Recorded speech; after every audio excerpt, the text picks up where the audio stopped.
Welcome in, everybody, this Saturday morning to Coons Ford presents the Sports Maven. And I'm honored today to have our head coach at the University of Maryland, Coach John Tillman, on the show today to talk some Maryland lacrosse because it's just around the corner. Of course, I've been talking it the past 2 or 3 weeks, but Coach, welcome in today. Hey, thanks for having me, Bruce. Well, let me start off by saying it's been in the sports world, besides, let's forget about Omicron, but in the sports world, the Ravens in Baltimore, the Ravens have lost their last 6 games. They're out. University of Maryland basketball is going through the toughest time that I remember, almost in my lifetime. And that's a long time being a Maryland basketball fan. They're 1-6, just I can't even describe, the feelings. And maybe last night they pulled the shocker against Illinois. Let's hope so. But so that leaves us with the one team I always can rely on to bring joy and smiles to my face. Coach, there's a lot of pressure on you this year. All right. I mean, there really is. How do you feel about, I know you're somewhat of a Ravens fan, but you're a monstrous basketball fan. And how do you take all these bad losses as a fan? It's hard, we especially with what's going on in the world, sports becomes such a good outlet for us. And when you're having a tough day, or a tough week, and you turn it on, and for the Ravens, for example, that's a team I think a lot of people around here do take a lot of pride in. And I give John Harbaugh a lot of credit and those players a lot of credit. The injuries that they went through, and whether it was COVID or whatever it may be, that team just answered the bell. I just felt like they always brought it, the toughness, the energy, the fight. And obviously we always wish for better.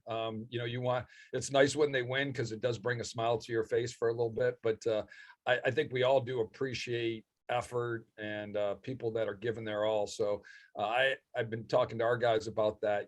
We have to be prepared for things like that this season, with everything going on. Everybody on a roster has to be prepared to play because this thing is so contagious. We might lose some guys, and it could be 3-4 guys at a position. So next man up. And again, we've seen that all fall and winter with the NFL and the NBA. So we have to be prepared. Every single guy needs to know what we're doing in every situation. And when you get out there, we expect you to play well. Very well said. And you are always pretty deep. You've picked up a few guys. You dropped a few. It seems like now, if I'm reading this correctly, you always have to look at the portal. But I take, for example, you and your last year's championship counterpart, Lars Tiffany. Those guys who come in from the portal, they have to earn their way in. And I think I'm saying this right. And they have to prove that they're better, because you can't shake up guys on the team. That's a tough road to sled, isn't it? Yeah, I think the portal is here forever, and it's part of college athletics, and that's just the way the NCAA has been going and college athletics is going. Right, it's just easier to go from one school to another, and it seems to be the norm. We used it this week talking to our guys, about a guy like Joe Burrow that obviously is having a great year this year, but and he's always been a good quarterback. But sometimes the circumstances that you're in just don't, you could be really good, but the guy in front of you is just farther ahead right now. And everybody wants to play, and it can get frustrating. And doesn't mean that, he was necessarily better than the guy in front of him at that point, or maybe he just wasn't proven.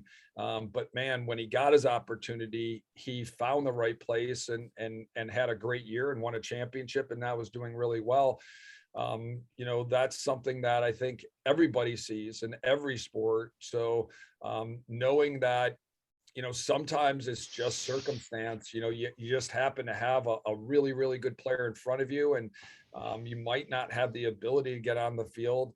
I totally get it. You get 4 or 5 years potentially to have a great experience in college. And I understand the value of fighting and working and not quitting and not giving up. And I think there's a lot of merit to that. And that should be the first instinct.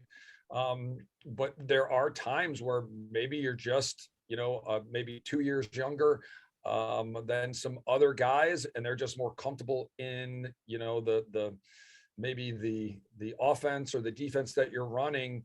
And it's just, you just can't seem to get your chance. And so if a guy makes that decision, we never like to see guys leave, but we also want to see guys happy. Right. You have to understand that, and I think it's great for the players, if they go somewhere and maybe the circumstances are they can't find the field. All right. Like this kid Sawyer. I mean, a good player could not find the field on Maryland or limited action. He gets a chance to go somewhere and play. And I think that's only fair. If coaches can be mobile, why can't players be mobile? And they're not getting paid. I mean, it's not like they've, but you don't really have that much of a exit problem, but you're always going to have it when you have 50 guys on a team. You can't avoid it. Yeah. And kids change, right? The importance of lacrosse and how hard they want to work. Sometimes that changes. Some kids get more excited and they put more into it. And then there are other times there are guys that, like I love Maryland and I want to be on the team, but I don't really necessarily want to work that hard. And you know what, like there are other things that are more important to me now, and that's fine. And like each guy has his own journey, and sometimes athletics could be more important in high school, but maybe other things, socially, maybe they get involved in different clubs and activities, and that's just as important. So if you find a place where you can pursue all of those, and you just are happier because of, those experiences, we totally get that too. Okay, let's move on to, I want to talk about one transfer later on, but let's move on. Coach, I always say I've never met a guy who puts more into a schedule than John Tillman. I mean, I must have asked Keith Stedden, when's the schedule coming out? Every other university schedule is out, everything, and I could piece together your schedule for the most part. But it's something to really take pride in. And I have to tell you, as a fan, as well as a guy who covers the team, but deep in my heart, I'm a fan. All right. Your schedule this year is absolutely incredible.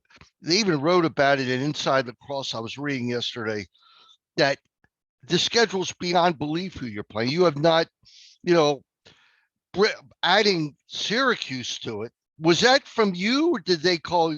Did Gate call you on that one?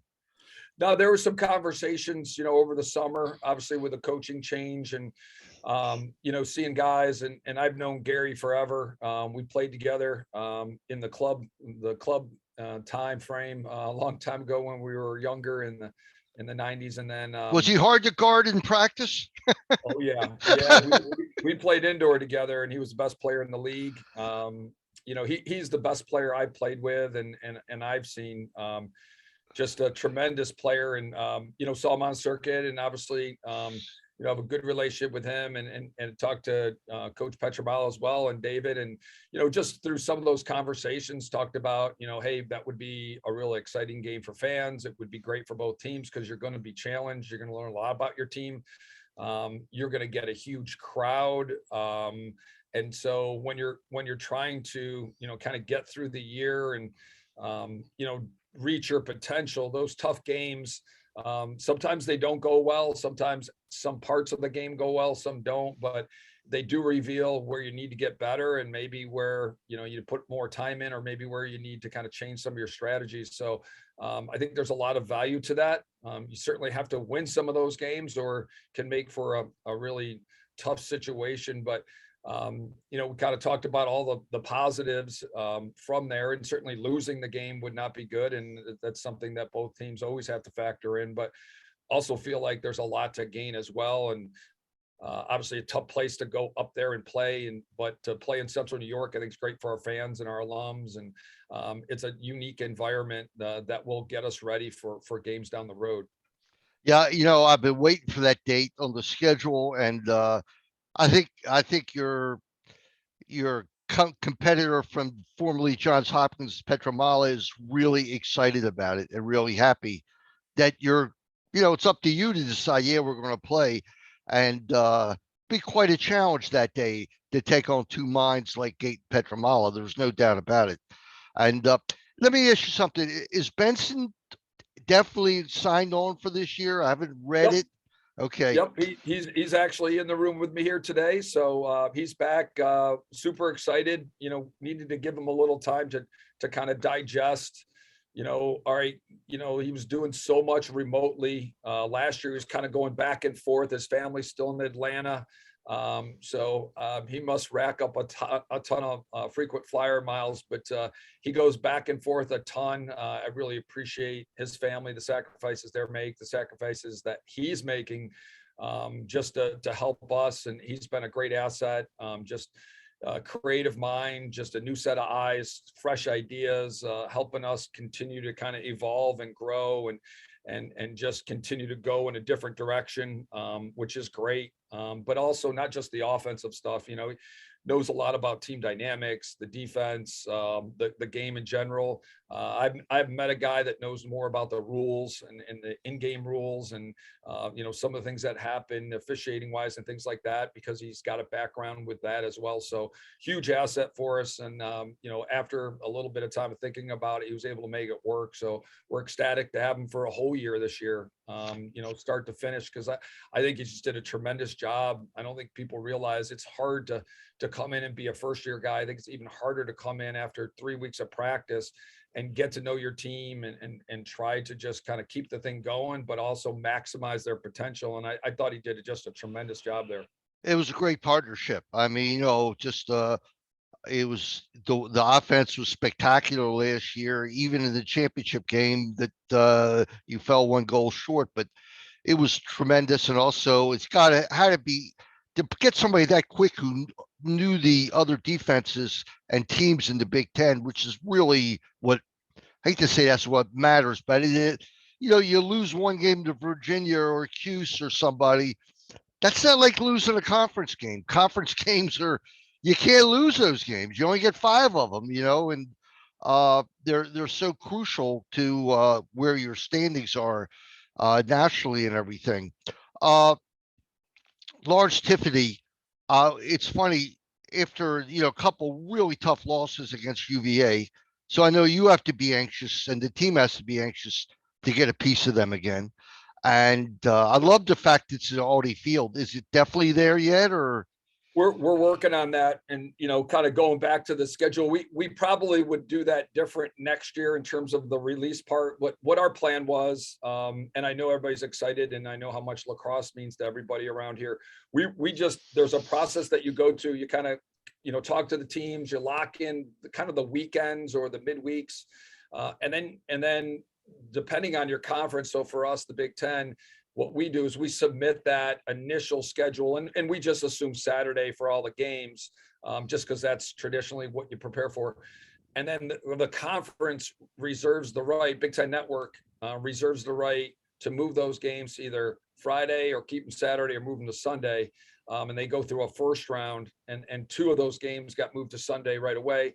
And then it goes back, and ESPN and the Big Ten can move the remaining games again to Friday or Sunday with kind of a second and third round of waves. And we haven't gotten those yet. So, we were just kind of waiting till all those were done and then release the schedule in finality, so that there was one schedule. Here's what it is. Here's what we have. What we were trying to avoid is somebody seeing the schedule and not realizing that, that was the first iteration of it. And now we've had 2, 3 more sets of changes. So people weren't confused. Like, hey, I thought this game was Saturday. Now it's Friday night. Like, when did that change? So that's really all we were trying to do. I know some people were a little frustrated. There was really no other thought behind it, except if we can just get all the changes at once, it'll be simpler for everybody. But I think we got to a point where everybody just wanted at least a baseline. So we've made sure that we've told everybody with that schedule, hey, here's kind of our baseline, but it is subject to change, the times, the days, and that's just kind of where we are with TV. And it's hard for us, candidly. We're trying to schedule, flights or travel, for a travel party of roughly 50. And we really still at this point don't have all of the times and days. And you know how it is with flights, like you're trying to get the best rates, you're trying to get everybody together. But you also know TV dictates a lot now. And it just kind of is what it is. So, certainly didn't try to cause any, anxiety or hard feelings with anybody. That's just really what we tried to do. And I think next year we'll just kind of send out the skeleton of it, and then just kind of TBD with the times and things like that. So people have a sense of, okay, here's where we'll be that weekend. We just don't know, which day right now. Yeah. Is Virginia a 2-year deal with, I think that game's on for a few years. Lars seemed excited about it, and certainly are we. And the Audi people approached them in the summer, and I talked to Lars about it, and have a ton of respect for Lars and that program. Obviously, won a couple championships, but Lars been doing this really well for a long time, and Virginia's had a great program for years. So, to me, kind of a natural, geographic rivalry, but just historic rivalry. And again, like, the thought of Audi Field, which going to the PL Championship and saw you there, and just thought it was a great venue. I think the people at Audi will do a great job. We're just kind of finalizing that, and to be honest with you, it's pretty close to being done. Just kind of the people above me, the people that have to kind of dot the I's and cross the T's. I think they're just making sure on all sides it works, which it seems like every report we're getting, it seems like it's going to end up there. So I'm pretty optimistic. that's great. Hey, And just I think it'd be great for lacrosse. Yeah, just make sure the team bus leaves early. All right. Yeah. I remember how late you were. PLL championship. I never did a play-by-play on text before. Oh my gosh. I did with you. But Tiffany, I interviewed her one time. She had, I wish I could draw it back up. And I asked him about his opinion of you, and I can't tell you how he praised you and looked to you as like a role model of what a coach should be. He sang the praises at the end of time. So from that, he got out of my doghouse into my good side. All right, even though we lost, but he really did praise you well.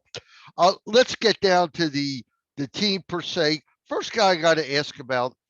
All right, Nick DeMaio, is he back? Nick is not. Okay. Anthony is back. I meant Anthony. I know Nick went to Towson.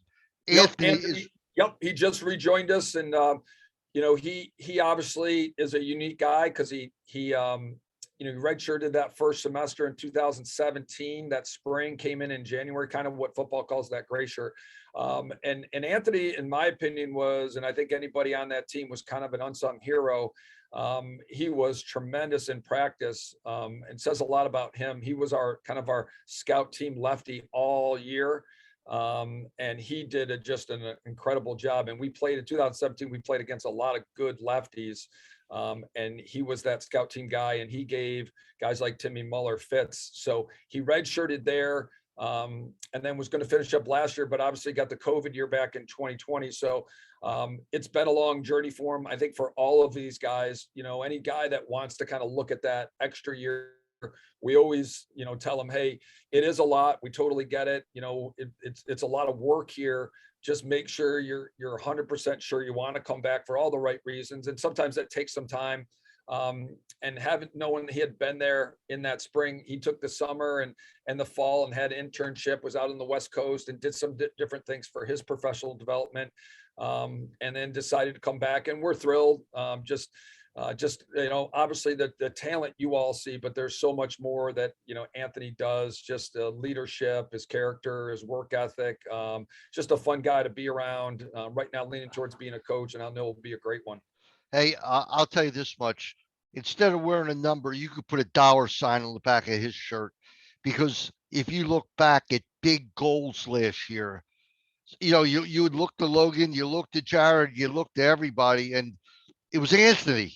It was Anthony making that crazy great play to win games. He's a special guy. And I assume, is Bubba back? Is that for certain? Yep, Bubba's back. We're excited about that too. Another guy that, gave him some time during the summer. Bubba does so much for us.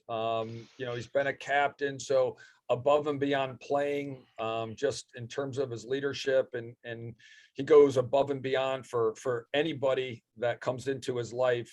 Talk about a guy who's a great friend, a great leader. There's a lot more that he does, and anybody that'll listen, I'll make sure I tell them that. He'll go down as one of the better players that certainly I've been around in my time here. But he's better as a person and a friend, and he'll be super successful at what he does. So he took some time to kind of figure it out, and really wanted to come back for all the right reasons. And we're really excited that he did. Yeah, everybody is, and he's one of the most unselfish guys I've ever seen. A guy who 100%. willingly went from attack to midfield to playing defensive midfield, never opens his mouth. All right, I mean, he's just really special to me, and a great kid. Let's talk about Jonathan Donville. The number one pick in the NLL draft says something to me, because you got to be a roughneck dude to play in that league. I've been watching the Wings now every game because of Rambo and Isaiah, and that league's a different game. It really is. I'm not sure what it is, but when you see the goalies take off their gloves, I mean, it reminds you of hockey. And if Donville's the number one pick, tell me about him, because Um, obviously he didn't play because of Cornell and all that stuff. But how good is Jonathan Donville? it's funny when John, interesting enough, John and Bubba were at Deerfield together. And I got a text from Bubba, some point saying, "Hey, I'm not sure what's going to happen with the Ivies this year, but I think John Donville is looking for, potentially a grad school. He's going to go in the portal at some time.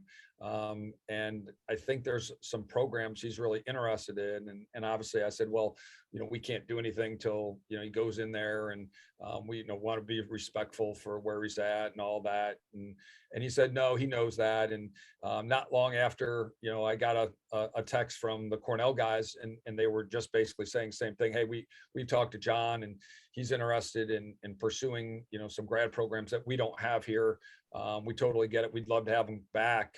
He's just been a great person and leader for us. And so he's going to go in the portal. We're just tipping you off just to let you know, because it seems like he's really excited about a program that, to be honest with you, I wasn't even aware of. It's a journalism program that's very unique. And I guess John, typical of John, just kind of had done his homework and his research. And education is very important to him. So he found a program here that he seemed really excited about. So when he obviously went in, we reached out to him at that point, and just he kind of said, listen, I kind of know what I want. You guys have a program I want, and I'd be very interested. And had started some conversations with the Cornell people, the coaches up there, but anybody that we knew. And to say that they raved about his character and the type of leader he was, the type of teammate he was, would be an understatement. And he has been nothing short of that. His intangibles are off the chart. He's a high character guy. He's a guy that, his play does more of the talking than what he says. But when he does say something, he's earned so much respect in such a short amount of time that the guys listen. It's very smart, never takes a play off, always looking to make the guys around him better, mentally tough. So he is a guy that I think has earned so much respect so quickly. And I can see why he was drafted so high, because he makes your locker room better instantaneously when he walks in it. Yeah, I accidentally sat next to him on press row one time, and Keith ran up to me and said, "Hey, Bruce, that's Jonathan Donville next to you." And I never would have guessed it, because he was so, what's the word, unassuming or whatever. And then, needless to say, we talked lacrosse for 20 minutes, but uh, I'm really happy. Real quick, because we're just about out of time. Go over I'm not going to go over the whole team, because it would take us 3 hours, but face-off competition and goalie competition. How's it stand right now, and who are some of the key characters in each position? Yeah, in the goal, Logan comes back, and I thought Logan had for his first true year of starting, and if you think about it, he started 2 games in 2024. He got shut down, so really last year was his first year starting, and I thought he did a very good job. And I think he continues to work to improve. There's a lot to work on, but there's a lot of potential, and there's been a lot of really good play. So he's got a growth mindset of just trying to get better in any way possible. So we're excited about that. And Drew Morris came back. He got a 1-year grad school program that he was very interested in, and he's doing very well in it. Drew is playing his best lacrosse. Not only is he playing well in the goal, his leadership, what he does for our locker room has been lights out. So I think it's a kind of a 2-man race. And even though Logan started last year, Drew is pressing him hard. And if we needed Drew to play, every guy on our team would have total confidence that he would do well once he went in. We had a fall scrimmage against Cornell, and Drew played very, very well. So we feel like we got some capable guys down there. We got some younger guys that are developing, but I think, to have 2 guys that you have a lot of confidence in is huge. I thought very similar to Logan, Luke did a great job at faceoffs last year. I thought we had a nice 1-2 combo with he and Justin Shockey, and Luke came up big for us. His evolution as a player has been huge. Gavin Ty has come in and had a really nice fall for us. Just kind of a different style, but a guy that's been around, a guy that, we recruited early on. So we had a lot of comfortability with his character and the type of family that he came from and the type of young man he is. So the guys have really enjoyed him coming in our locker room, which is great. Shea Keithler is a freshman for us that has improved dramatically since the day he got here. He's a good athlete, was a really good football player, was the Ohio Player of the Year. So he shows a lot of promise and potential. And so we feel pretty good about those 3 guys. Michael Roach is a guy who is kind of a unique animal. He's a guy that we go in there and he's a pit bull. So he's an option we could utilize if we were struggling. Hey, coach, as usual, 15 turns into 25. What else is new? But we know that our first game's against High Point on February the 5th. Scrimmage this week, scrimmage next week. Are they here, there, or what's up with that? Yep, BU, 11 o'clock. And then next Saturday will be a 3-way scrimmage with Georgetown, which will start at 10, and then Delaware is involved as well. So we're each going to play 3 quarters. So we'll get a lot of action. We'll play 6 periods overall, but we'll play against 2 really good teams. Get a lot of guys experience. So it'll be a 3-way scrimmage. So that one starts at 10, and each team will get 2 competitions. Is the stadium open Yep. Can fans come watch? Absolutely. Yep. No charge. Just parking lot 1, come on down. I think next week there's a basketball game. So you could catch a little bit of maybe some basketball after the scrimmage if you wanted to. Obviously dress warmly this time of year. But I know we're excited, and we know how much this program means to so many people. So we're excited to go out there and represent our state and all of our alums and fans. All right. Hey, coach, thanks so much for coming on. I can't wait, but as always, I'm not going to go into what games I'm going to and all that stuff, because we just don't know what's going to happen with COVID, but I'll be at that Syracuse game besides all the home games, but I'm definitely going to that one. I can't wait for the season. Send my regards to Bobby Benson if he's sitting there, and that'll do it. So we'll be back in a few minutes here on Coons Ford Presents the Sports Maven.